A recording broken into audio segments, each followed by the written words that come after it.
Bismillahirrahmanirrahim. Assalamualaikum warahmatullahi wabarakatuh. Welcome back, brother and sister, to this channel.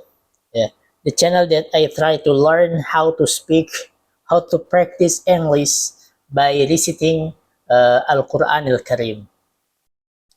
And today, yeah, we are going to reflect about Surah Al-Masad. Surah Al-Masad. Surah number 111. Yeah, this surah refers to an uncle of the Prophet Muhammad sallallahu alaihi wasallam who opposed him fiercely, as did his wife. He insulted the Prophet with tabbat yada, may your hand be ruined. This Makkiyah surah. Yeah, Makkiyah surah. Okay. We will recite before. Yeah, Bismillahirrahmanirrahim. أعوذ بالله من الشيطان الرجيم بسم الله الرحمن الرحيم تبت يدا أبي لهب وتب ما أغنى عنه ماله وما كسب سيصلى نارا ذات لهب وامرأته حمالة الحطب في جيدها حبل من مسد. Okay, our praise be to Allah subhanahu wa ta'ala, and peace and blessing be upon Prophet Muhammad sallallahu alaihi wasallam, his family and his companions. Dear brothers and sisters, though this surah is very short, it carries a powerful message about arrogance, hostility toward truth, and the certainty of divine justice. In the name of God, the Lord of mercy, the giver of mercy. May the hands of Abu Lahab be ruined. May he be ruined too. Okay.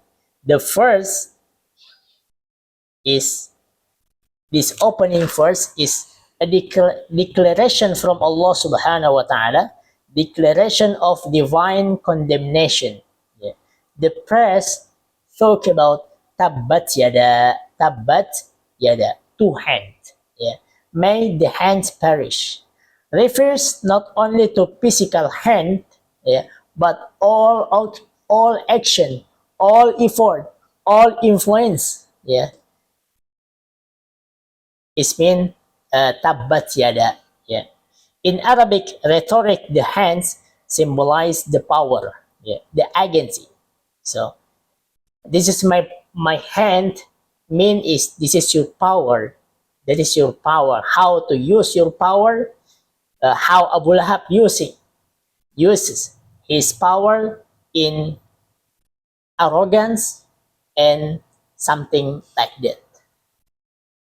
Al-Imam At-Tabari said, all the deeds and efforts of Abu Lahab are ruined, and he himself is doomed. Abu Lahab publicly mocked by Prophet Muhammad sallallahu alaihi wasallam when he called Quraysh to Islam. Yeah. When Nabiullah Muhammad our Prophet Muhammad sallallahu alaihi wasallam go up to the mountain and call to all Quraysh. Yeah. Called him to Islam. Yeah. Yeah. Collect him, gather him. And then sallallahu alaihi wasallam called him to Islam. What Abu Lahab did in that time, yeah, Abu Lahab is what Abu Lahab was left to Prophet Muhammad sallallahu alaihi wasallam. Yeah. And then he said that for this reason that you call us Muhammad, for this, just for this reason, not the big reason. Yeah. So this verse shows that lineage and closeness to righteousness do not save a person without faith. We know that Abu Lahab is uncle of Nabiullah Muhammad sallallahu alaihi wasallam, but the closeness in the family do not save a person without faith. Yeah. So there's something that save you in this dunya, in this world, and after, and the hereafter is just a faith. Allah subhanahu wa ta'ala didn't see your clothes, didn't see your nasab, didn't see your face, but Allah subhanahu wa ta'ala sees your heart, what you have done in this world. His wealth, the second verse, his wealth will not benefit him, nor what he earned. Yeah. Abu Lahab was a wealthy and influential man. Yeah. All of Quraysh know about Abu Lahab. He believed his money, his children, a tribal position will protect him. He said it. I have much money. I have much children. And all of my money will save me in this world and the hereafter. Ibn Kathir, one of the scholars said, neither his wealth nor his children will save him from Allah subhanahu wa ta'ala's punishment. So this verse refutes the illusion that material success guarantees divine favor. Islam teaches us that wealth is a test.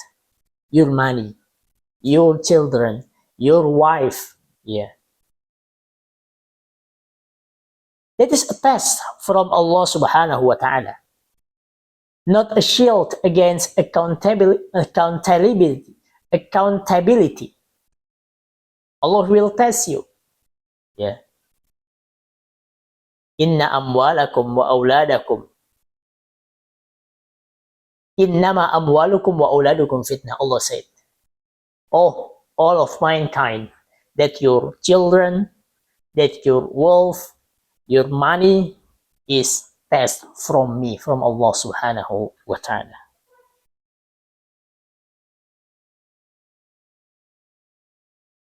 Sayasla naron dhata lahab. He will burn in the flaming fire. Allah said, the word lahab, it means flaming fire. Which is a striking irony. Abu Lahab was nicknamed as father of flame. Abu Lahab means is father of flame. Abu Lahab will be punished by a blazing flame. Al-Qurtubi notes that this is a form of Quranic elegance, where the punishment matches the identity and arrogance of the sinner. This verse also affirms a core Islamic belief, the certainty of the hereafter and divine recompense.